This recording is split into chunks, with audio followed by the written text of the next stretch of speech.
దేవునికి స్తోత్రం. ప్రియమైన దేవుని ప్రజలారా, ప్రభు అయిన యేసుక్రీస్తు వారి పేరట మీకు శుభములు తెలియచేస్తూ ఉన్నాము. ప్రతిరోజు మనం వాక్యాన్ని ధ్యానిస్తూ ఉన్నాం. నేటి దినాన మన వాక్య ధ్యానము అపోస్తుల కార్యాలు 9వ అధ్యాయము 9 వచనాలు ఉన్నాయి. నేను చదువుతాను దేవుని వాక్యము, జాగ్రత్తగా వినండి.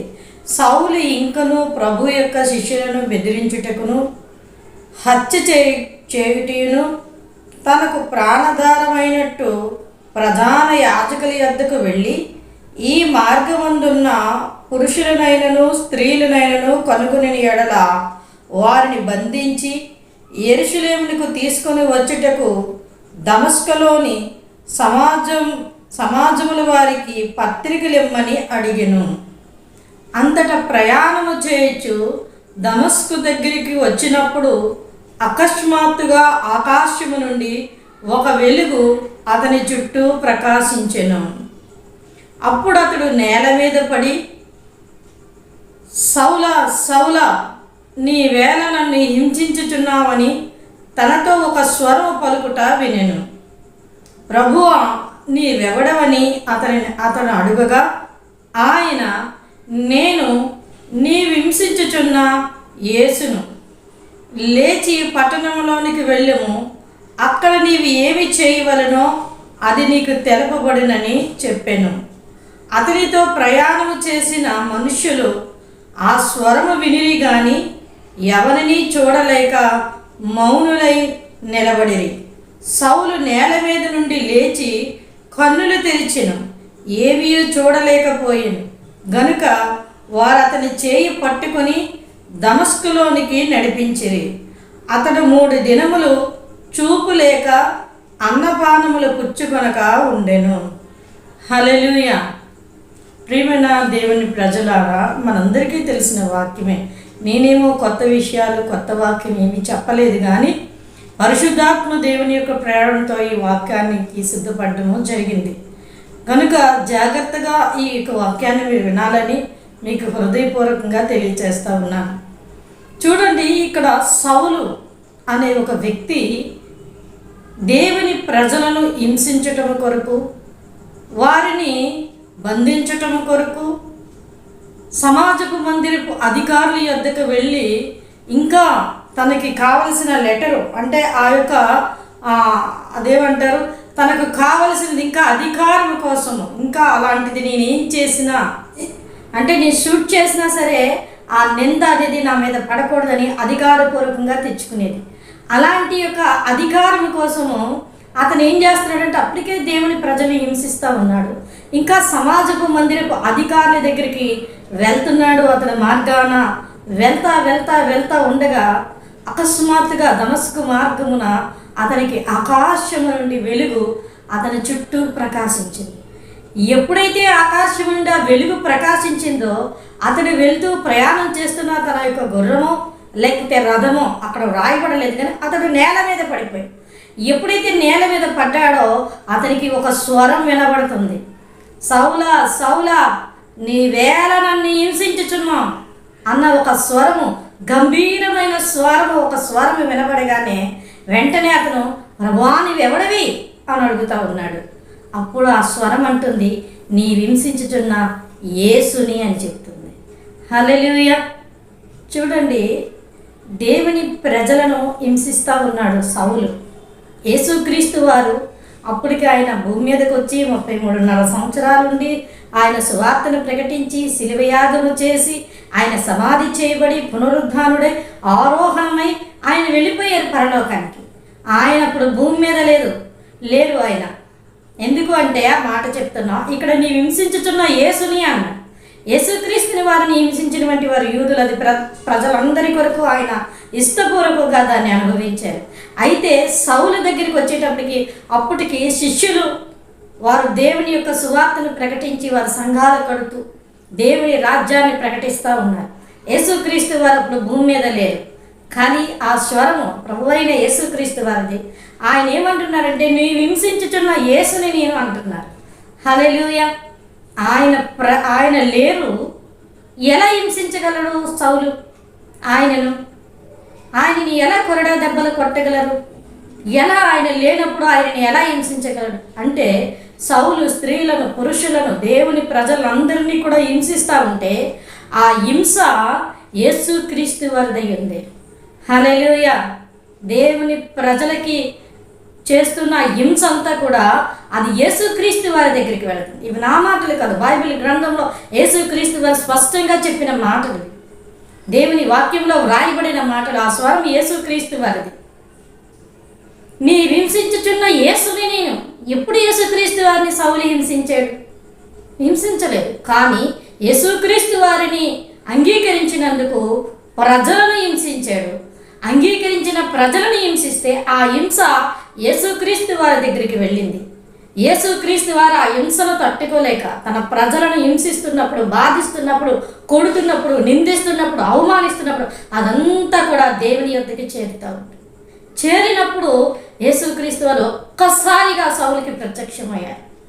ఎప్పుడైతే ప్రత్యక్షమయ్యారో ప్రభువారు వెలుగుతో, ఆయన ప్రకాశమానమైన పరలోక రాజ్యంలో ఉన్న ఆ మహిమతో ఎప్పుడైతే ప్రత్యక్షమయ్యారో ఆయన చూడలేక కళ్ళు పోయాయి అతనికి. హల్లెలూయా. చాలామంది అనుకుంటారు యేసుక్రీస్తు వారు దయాళుడు, కరుణామయుడు, ఇంకా ఆయన ప్రేమామయుడు అనుకుంటా ఉంటారు. నిజమే, ఆయన ప్రేమ కలిగిన దేవుడు, కరుణ కలిగిన వాడు, కృప కలిగిన వాడు, వాత్సల్యము కలిగిన వంటి వాడు. ఇది ఒకవైపు. రెండో వైపు ఆయన యూదా గోత్రపు కొదవ సింహం. హల్లెలూయా. ప్రతిదీ కూడా జీవగ్రంథంలోనికి లెక్క వెళుతూ ఉంది. ఇక్కడ సౌలు చేసిన కార్యాలన్నీ కూడా జీవగ్రంథంలోనికి వెళ్ళాయి. వెంటనే సౌలును ప్రభువారు నేరుగా దర్శించారు. ఎప్పుడైతే ప్రభువారిని చూడలేక ఆ కళ్ళు పోయాయో అప్పుడు అతనికి అర్థమైంది యేసుక్రీస్తు వారు సత్యదేవుడు, సర్వశక్తి కలిగిన వంటి వాడు అని. అప్పుడు అక్కడ ఉన్న వంటి వారికి ఆ దర్శనము కలగలేదు కనుక వారు స్వరాన్ని అయితే విన్నారు, కానీ దర్శనాన్ని వారు చూడలేదు కనుక వారి కళ్ళున్నాయి. సౌలును మాత్రమే దేవుడు దర్శించారు. ఆయనను చూడాలంటే మనకి ఈ కళ్ళు సరిపోవు. ఆయన దీనాతి దీనుడిగా, రిక్తుడిగా కనబడతా ఉన్నాడు. అలాగే ఉంటారని అనుకుంటారు. కాదు కాదు, ఆయన దహించు అగ్ని. అగ్ని ఎలాగైతే ఆ యొక్క ఎగిసి పడుతూ అందులో ఏం వేసినా దహించి వేస్తుందో అలాంటి దహించు అగ్ని ఆయన. ఆ అగ్నితో, ఆ వెలుగుతో, అంటే వెలుగుతో దర్శించారు. ఇంకా అగ్నితో దర్శిస్తే సౌలు కాలిపోతాడేమో. వెలుగును మాత్రమే చూడలేక అతని కళ్ళిపోయి. ఎందుకో తెలుసా? దేవుడు అతన్ని వాడుకున్న ఉద్దేశించాడు కనుకనే వెలుగుతో దర్శించారు. లేదంటే ఆయన కోపముతో, ఆయన ఉగ్రతతో దర్శిస్తే అక్కడే సౌలు కాలిపోతాడు. హల్లెలూయా. గుర్తుపెట్టుకోండి ప్రియమైన దేవుని జనాంగమా, యేసుక్రీస్తు వారిని మనం ఒకవైపే చూస్తూ ఉన్నాము. ఆయన్ని మనం ఏం చేసినా ఆయన ఏమీ అనలే. క్షమాపణ కలిగి ఉండమన్నాడు, క్షమించే మనసు కలిగి ఉండమన్నాడు, ప్రేమ కలిగి ఉండమన్నాడు. కనుక క్షమించేస్తారు ఆయన అనుకుంటా. భూమి మీద ఉన్నంత వరకు ఆయన క్షమిస్తాడు. ఒక్కసారి నీ ఆత్మ నీ శరీరం నుంచి వేరే వెళ్ళిందనుకోండి, అక్కడ నీకు క్షమాపణ అనేదే ఉండదు. నీ ఆత్మ నీ శరీరంలో ఉన్నంతసేపే ఆయన క్షమాపణ. హల్లెలూయా. ఒక్కసారి ఆలోచించండి. ఆ తర్వాత అతను ఎక్కడికి వెళ్ళాడట, ఎక్కడికి వెళ్ళమన్నారో చూడండి. 10వ వచనం నేను చదువుతాను. దమస్కులోను అననీయ అని ఒక శిష్యుడు ఉండెను. ప్రభు దర్శనమందు అననీయ అని అతనిని పిలవగా అతడు, ప్రభువా, ఇదిగో నేను ఉన్నానెను. అందుకు ప్రభువు, నువ్వు లేచి తిన్నాదనబడిన వీధికి వెళ్ళి యూదా అను వారి ఇంట తార్సువాడైన సౌలు అనువాని కొరకు విచారించుము. ఇదిగో అతడు ప్రార్థన చేయుచున్నాడు. అతడు అననీయ అను ఒక మనుష్యుడు లోపలికి వచ్చి తాను దృష్టి పొందినట్టు తల మీద చేతులుండుట చూచి ఉన్నాడని చెప్పాను. హల్లెలూయా. దేవుడు అతనికి కళ్ళు పోయినా అతడు ప్రార్థన చేస్తూ ఉంటే మరలా కళ్ళు ఎలాగొస్తాయో అతనికి సౌలుకి దర్శనాన్ని ఇచ్చాడు. అక్కడ సౌలుతో చెప్పాడు, నువ్వు 3 రోజులు ప్రార్థన చేయి అని చెప్పాడు. ఇక్కడ అననీయకి దేవుడు దర్శనం ఇచ్చాడు. హల్లెలూయా. వెలుగుతో స్పష్టంగా దర్శనమిచ్చేటప్పటికి సౌలు కళ్ళు పోయాయి. అననీయకి స్వప్నమందు, అంటే కళ్ళు మూసుకున్నప్పుడు ప్రార్థనలోనో లేకపోతే స్వప్నమందో దర్శనమిచ్చి ప్రభువారు మాట్లాడుతున్నాడు, ఇదిగో తిన్నాదను వీధిలో తార్సువాడైన ఇంటి దగ్గర సౌలను ఒకడున్నాడు, అతడు చూస్తున్నాడు. అననీయ అని ఒక శిష్యుడు వచ్చి చేతులుంచి ప్రార్థన చేస్తాడని, నువ్వు వెళ్ళి అతనికి ప్రార్థన చెయ్యి అని చెప్పినప్పుడు అందుకు అననీయ, ప్రభువా, ఈ మనుషుడు యెరూషలేములో నీ పరిశుద్ధులకు ఎంతో కీడు చేసి ఉన్నాడని అతనిని గూర్చి అనేకుల వలన వింటిని. ఇక్కడ నీ నామములు పెట్టి ప్రార్థన చేయి వారందరినీ బంధించుటకు అతడు ప్రధాన యాజకుల వలన అధికారం పొంది ఉన్నాడని ఉత్తరమిచ్చెను. అందుకు ప్రభు, నీ వెళ్ళుము, అన్యజనుల ఎదుటను రాజుల ఎదుటను ఇశ్రాయేలుల ఎదుటను నా నామమును భరించుటకు ఇతడుని నేను ఏర్పరచుకుని సాధనమై ఉన్నాడు. ఇతడు నా నామం కొరకు ఎన్ని శ్రమలైనా అనుభవింపవలనో నేను ఇతనికి చూపుదనేనని అతనితో చెప్పాను. అననీయ వెళ్ళి ఆ ఇంట ప్రవేశించి అతని మీద చేతులుంచి, సౌలా, సహోదరుడా, నీ వచ్చిన మార్గములో నీకు కనబడిన ప్రభువైన యేసు నీవు దృష్టి పొంది పరిశుద్ధాత్మతో నింపబడినట్లు నన్ను పంపి ఉన్నాడని చెప్పాను. అప్పుడే అతని కన్నుల నుండి పొరల వంటి రాలగా దృష్టి కలిగి లేచి బాప్తిసము పొంది తరువాత ఆహారం పుచ్చుకొని బలపడెను. హల్లెలూయా. ఎందుకు ఈ వాక్యం అంతా అంటే అది అందరికీ అర్థమవ్వాలన్న ఉద్దేశంతో చదివాను. చూడండి, అననీయ అనే ఒక శిష్యుడట. యేసుక్రీస్తు వారికి 12 మంది శిష్యులు ఉన్నారు. 12లో ఒక యూదా ఇస్కరియోతు వెళ్ళిపోయాడు. 11 మంది తర్వాత వేరే శిష్యుడు వచ్చారు. అది మనం 12 మందినే లెక్కలేస్తాం. కానీ ఇది వేరే వాక్యం అనుకోండి. అననీయ అనే ఒక వ్యక్తి, అతను కూడా యేసుక్రీస్తు వారికి శిష్యుడే. హల్లెలూయా. దేవుడు బలంగా ఉన్న వాళ్ళని శిష్యుడితో పోల్చారు, దీనంగా నెమ్మదిగా ఉండి దైవ పరిచర్య చేసిన వారిని కూడా శిష్యులతో పోల్చారు. అననీయ మనకి ఇంకెక్కడా కనిపించడు. ఈ అననీయ ఇక్కడ మాత్రమే కనిపిస్తాడు. యేసుక్రీస్తు వారు అతనితో మాట్లాడిన వెంటనే ఆ కళ్ళు పోయిన వెంటనే ఆయన కళ్ళు ఇవ్వగలడు. అటువంటి శక్తి సామర్థ్యం ప్రభు అయిన యేసుక్రీస్తు వారికి ఉంది. కానీ ఎందుకు అననీయ దగ్గరికి వెళ్ళమన్నారు అంటే అతనికి పొరలు, మనోనేత్రానికి గురుడితనం ఉంది. అతనికి ఆ మనోనేత్రం వెలిగింపబడాలి. ఆ మనోనేత్రం యొక్క గురుడితనం పోవాలి. అందుకే కొరింథీ పత్రికలో పౌలు గారు అంటారు, మనిషికి మనోనేత్రములు గురుడితనం కలిగిస్తుంది, యుగ సంబంధమైన దేవతను అందిస్తున్నామని. అంటే ప్రతి మనిషికి కూడా మనోనేత్రానికి గురుడితనం అనేది ఉంది. అందుకే వారు సత్యాన్ని గ్రహించలేకపోతా ఉన్నారు. ఇప్పుడు సౌలు కూడా అలాగే సత్యాన్ని గ్రహించలేకపోయాడు. ఎప్పుడైతే అననీయ వెళ్ళి చేతులుంచి ప్రార్థన చేశాడో అతని కళ్ళల్లోంచి పొరల వంటి రాలేయట. ఏవైతే ఇంతకాలం గురుడితనంతో కళ్ళు మూసుకుపోయాయో, కళ్ళు మూసుకొని అతను నడుస్తూ దేవుని ప్రజలను హింసిస్తూ ఉన్నాడో ఆ పొరలు అనేవి నేల రాలిపోయాయి. ఎప్పుడైతే నేల రాలిపోయాయో మనోనేత్రం వెలిగింపబడింది. మనోనేత్రంతో పాటు మానవ నేత్రాల దృష్టి కూడా పొందుకున్నాయి. హల్లెలూయా. అందుకే ఎవరితోనైనా చెలగాటం ఆడొచ్చు, కానీ దేవునితో చెలగాటం ఆడకూడదు. దేవునికి తెలుసు ఏ మనిషిని ఎప్పుడు ఎలా మార్చాలో, ఎవరితో ఎలా మాట్లాడాలో తెలుసు. ఆయన చూస్తూ ఉన్నాడు అలా. అప్పటి వరకు అనేక మంది పరిశుద్ధులనంట అతను హింసించి ఇక్కడ కూడా వచ్చాడని నేను విన్నాను ప్రభు అని అననీయ చెప్తా ఉన్నాడు. ఒక్కసారిగా దేవుడు దర్శనమిచ్చేసప్పటికి పౌలు యొక్క మనోనేత్రాలు వెలిగింపబడ్డాయి. హల్లెలూయా. మనం అనుకుంటాం పౌలు సౌలుగా ఉన్నప్పుడు సౌలు కళ్ళు పోయి కళ్ళు వచ్చాయి అనుకుంటాం, పొరల వంటి రాలినవి అని అక్కడ వ్రాయాలి. అందుకే సౌలు పౌలుగా మారిన తర్వాత అతను చెప్తాడు, ప్రతి మనిషికి గురుడితనం అనేది ఉంటుందని. చూస్తున్నాం, మనం మాట్లాడుతున్నాం, అన్నీ చేస్తున్నాం, కానీ మన మనోనేత్రం వెలిగించబడలేదు. ఆ పొరలు కమ్మేసాయి. ఆ పొరలు పోయిన తర్వాతే ప్రతి మనిషి సత్యాన్ని గ్రహించగలరు. ఆ మనోనేత్రం ఎవరికైతే వెలిగింపబడుతుందో వారు మాత్రమే సత్యాన్ని చూడగలరు. హల్లెలూయా. ఇప్పుడు అననీయ ప్రార్థన చేసి, సౌలా, సహోదరుడా, ఎంత ప్రేమ కలిగిన మాట అండి. నువ్వు అంతమందిని హింసించావు, నువ్వు ఎంతమందిని హింసించావు, నువ్వు అలా అయిపోవాలి, నువ్వు ఇలా అయిపోవాలని అననీయ వెళ్ళి ఉద్రేకంతో అతన్ని శపించలేదు. ఇప్పుడే దొరికేవు నాకు అని అననీయ అతన్ని మరి ఏవో మాటలు అనలేదు. ఎంత ప్రేమ, యేసుక్రీస్తు వారి ప్రేమను అననీయ చూపిస్తూ ఉన్నాడు. సౌలా, సహోదరుడా, యేసయ్యా నీకు ప్రార్థన చేయమన్నాడు ప్రభు అయిన యేసుక్రీస్తు వారు. హల్లెలూయా అని ప్రార్థన చేసిన వెంటనే అతనికి పొరల వంటివి రాలే. అప్పుడు అతను భోజనం చేసి బాప్తిసం తీసుకొని భోజనం చేసి బలపడ్డాడట. ఎన్నో వాక్యాలు చెప్పేసి ఎన్నో సంవత్సరాలు అతను ఉంచేసి అతనికి వృద్ధి వృద్ధి వృద్ధి వృద్ధి అతన్ని దేవుళ్ళు ఎదిగించలేదు. ఒక్కసారి ప్రభు దర్శనం ఇవ్వగానే వెంటనే అతను దేవుడికి లోబడ్డాడు. హల్లెలూయా.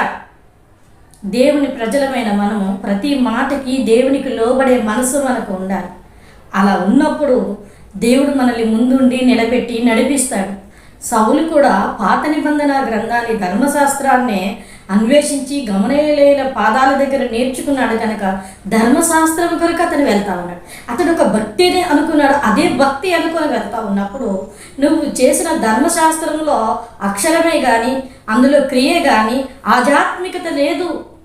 ఈయన ప్రజలందరి కొరకు రక్తం కార్చి ప్రాణం పెట్టాడని నువ్వు తెలుసుకోవాలని చెప్పి దేవుడు అతని సత్యం వైపు నడిపించాడు. హల్లెలూయా. కనుక ప్రియమైన దేవుని ప్రజలారా, మనం ప్రభు అయిన యేసుక్రీస్తుని తెలుసుకున్న మనం సత్యం కోసం నిలబడి ఉండాలి. సత్యంలో మనం నడవాలి. అసత్యం మనలోనికి ప్రవేశించిందంటే మన కళ్ళుకి పొరలకమ్మాయని అర్థం. హల్లెలూయా. ఇక్కడ ప్రభువారే చెప్తా ఉన్నారు, నేను అతను ఏర్పరచుకున్న నా సాధనం. దేవుడు నిన్ను కూడా ఒక సాధనంగా ఏర్పాటు చేసుకున్నాడు.